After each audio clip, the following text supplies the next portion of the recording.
Hi, I'm the Malt Activist and welcome to yet another whiskey review. And today we have with us a bit of an oddball, if you like, something quite interesting from Campbeltown, from a little known distillery called Springbank, and something that they produce quite interestingly is this Longrow. Yeah, the Longrow CV.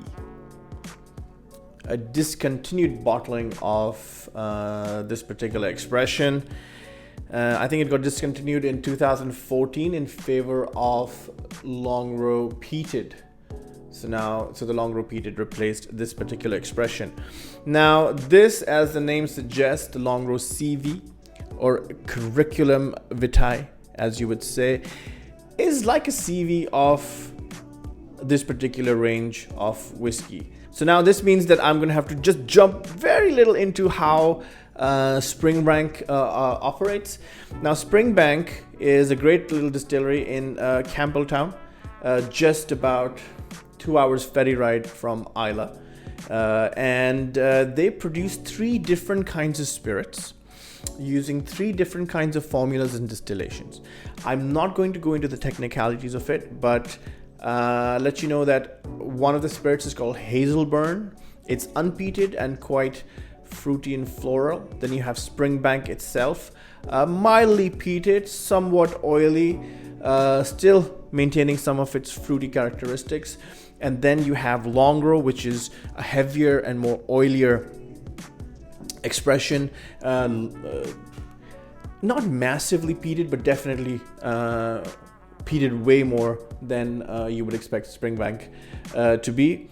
And the way they do this is they essentially use the same stills in the distillery to produce these 3 different kinds of spirits, and using different distillation processes, using different malted barley, using different peating levels in their malted barley, they come up with 3 different expressions from one distillery, which is fantastic. Of the 3, Longrow is my favorite. It sort of satisfies my craving for a good peaty whiskey, but at the same time having this unusual flavor profile that only certain regions can give to certain spirits, and this is what I think Springbank gives to this particular whiskey.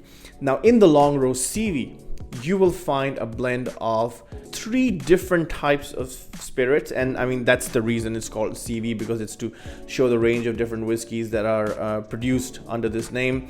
So you have a mix of 6-year-old first fill bourbon barrels, you have 10-year-old rum casks in here, and finally you have 14-year-old sherry casks in here, and they've just been blended and vatted together expertly, in my opinion, to produce something this fantastic.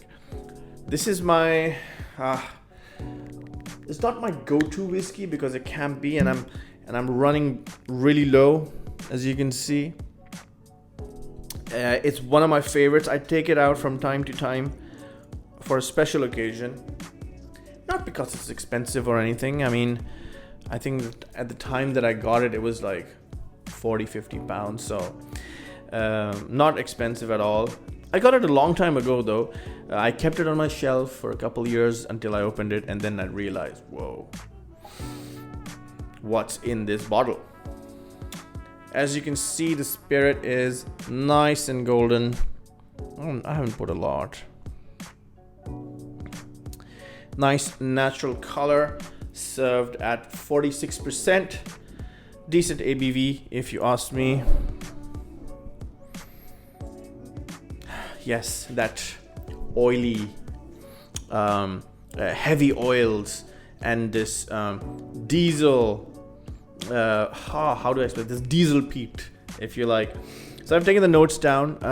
So I get a nice big peat on it. Lemon, orange sweets, hint of salt, sweet caramel. It gets sweeter, yes. Sweet caramel, quite green as well. So some grass. Then gets cereally over time.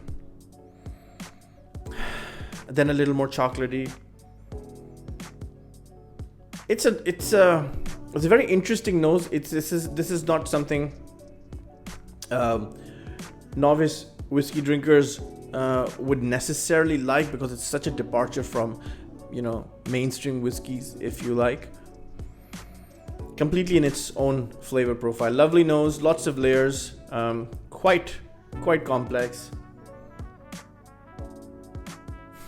I really like it.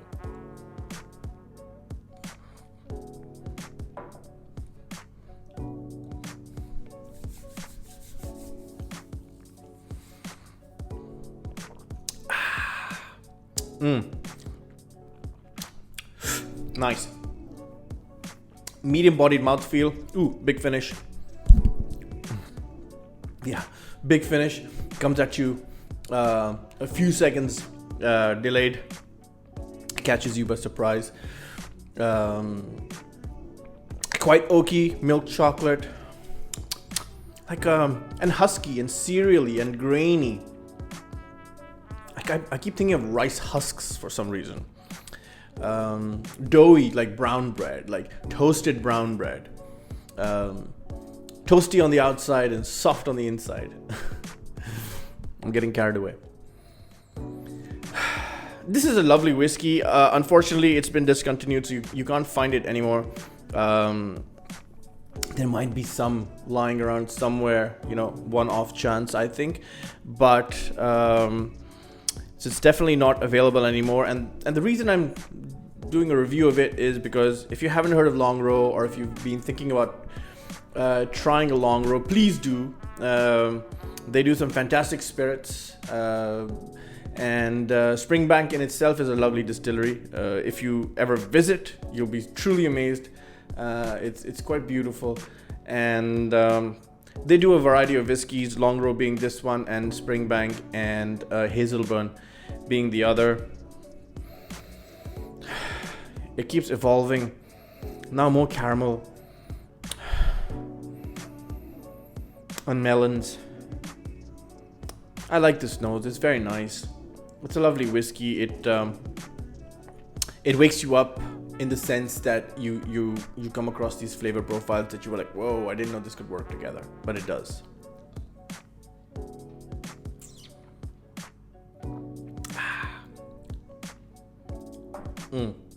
Lovely. So that's it from me. I'm the Malt Activist. Please don't forget to like, share, and subscribe, because if you do, we get subs, and everyone knows that we love subs. Cheers.